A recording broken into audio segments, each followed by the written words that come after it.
Mimi kizani vitu ni simple parce que si tulikaa chini tukawaza tukaona mpaka vitu vingi sana tuzifanya sisi wenyewe.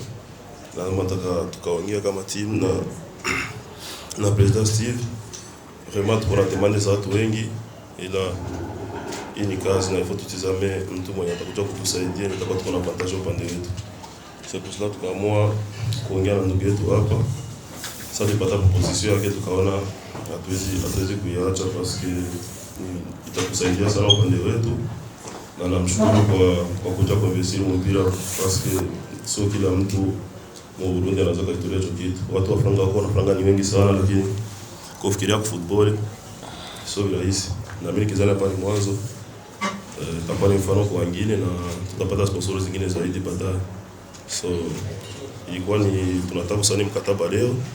Tukasema tusibifanye kwa siri, kama tulikuja tu ya kwanza mbele yenu kwa sababu mwendo mnatusaidia vitu vingi, tunaona communication pia. Ndio tukasema why not sisi tufanye kitu mbele yenu.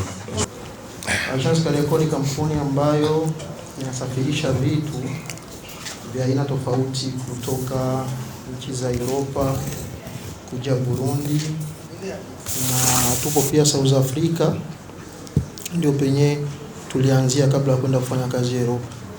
Na head office yetu kwa Europa iko Alemania, sehemu panaitwa Braunschweig Rudolfplatz, ndio pako head office kwa zile nchi za Europa pale.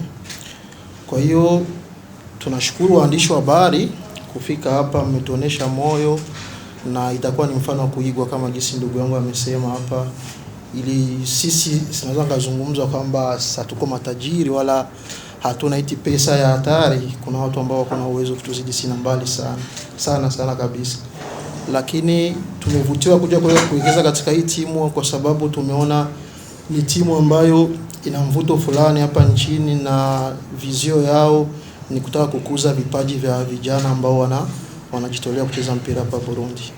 Kwa hiyo nadhani hayo ndio mafupi tu ambayo nataka kuzungumza.